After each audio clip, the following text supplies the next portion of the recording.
अस्सलामुअलैकुम viewers, welcome to my channel your pro doctor. Viewers, आज की इस वीडियो में हम टैबलेट कोनाज के बारे में बात करने वाले हैं जो कि फंगल इन्फेक्शंस और वजाइनल इन्फेक्शंस को ट्रीट करने के लिए यूज की जाती है। व्यूवर्स, आज की इस वीडियो में हम लोग बात करेंगे टैबलेट कोनाज की कंपोजिशन के बारे में और हम लोग बात करेंगे कि इसका इस्तेमाल हम लोग कहाँ कहाँ पर कर सकते हैं और इसका इस्तेमाल करने से इसके कौन कौन से साइड इफेक्ट्स देखने को मिल सकते हैं। और व्यूवर्स, हम लोग बात कर लेंगे इसकी कुछ वार्निंग्स के बारे में और लास्ट पे व्यूवर्स हम लोग बात कर लेंगे इसकी डोजेज के बारे में। तो चलिए व्यूवर्स, वीडियो को शुरू करते हैं और जानते हैं इसकी कंपोजिशन के बारे में। तो व्यूवर्स, इसकी कंपोजिशन में दो कॉम्बिनेशन होते हैं। सबसे पहले कि इसमें नॉरफ्लोक्सासिन होता है 400 mg और इसमें टिनिडाजोल होता है 600 mg। नेक्स्ट व्यूवर्स, अगर हम लोग बात करें कोनाज टैबलेट के यूजेस के बारे में, तो व्यूवर्स इसका इस्तेमाल किया जाता है यूरिनरी ट्रैक इन्फेक्शन में, डायरिया में इसका इस्तेमाल किया जाता है और व्यूवर्स इसका इस्तेमाल किया जाता है बैक्टीरियल वेगेनोसिस को ट्रीट करने के लिए, पेल्विक इन्फ्लामेटरी डिजीजेस में भी इसका इस्तेमाल किया जाता है। और व्यूवर्स, कोनाज टैबलेट का इस्तेमाल जो है वो हम लोग एंटेरिक फीवर में करते हैं, गैस्ट्रो इंटेस्टाइनल इन्फेक्शंस में भी इसका इस्तेमाल किया जाता है। और व्यूवर्स, कोनाज टैबलेट का इस्तेमाल जो है ये सर्जिकल और डेंटल प्रोसीजर्स के बाद जो इन्फेक्शन हो जाता है तो वहाँ पर भी कोनाज टैबलेट का इस्तेमाल जो है वो किया जा सकता है। तो व्यूवर्स, ये हो गए कोनाज टैबलेट के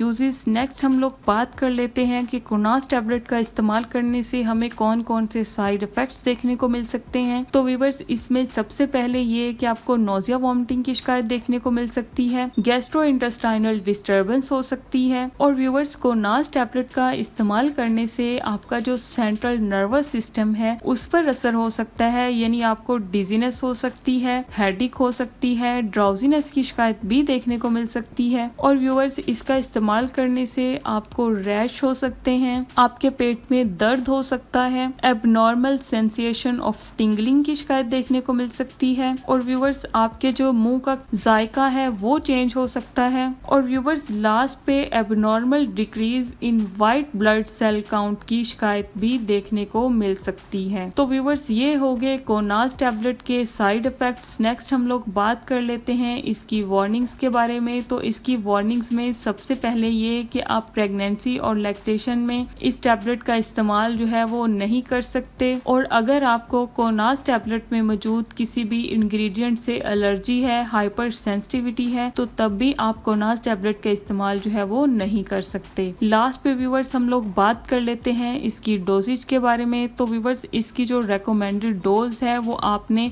एक टैबलेट जो है दिन में 2 दफा खानी होती है 5 दिन के लिए खाने के बाद। और व्यूवर्स, इसका इस्तेमाल करने के दौरान आपने जो ओरल फ्लूइड्स हैं वो ज्यादा से ज्यादा लेने होते हैं। इसी के साथ ही व्यूवर्स, हम अपनी आज की इस वीडियो को खत्म करते हैं। अगर आपको वीडियो अच्छी लगी हो, इंफॉर्मेटिव लगी हो या इससे आपको कुछ सीखने को मिला हो तो हमारे चैनल योर प्रो डॉक्टर को जरूर सब्सक्राइब करें और बेल आइकन को प्रेस करें ताकि मेरी हर नई आने वाली वीडियो आप तक बआसानी पहुंच सके। अगर आपने वीडियो को एंड तक देखा है तो बहुत शुक्रिया। मिलते हैं अपनी नेक्स्ट वीडियो में, तब तक के लिए अल्लाह हाफिज।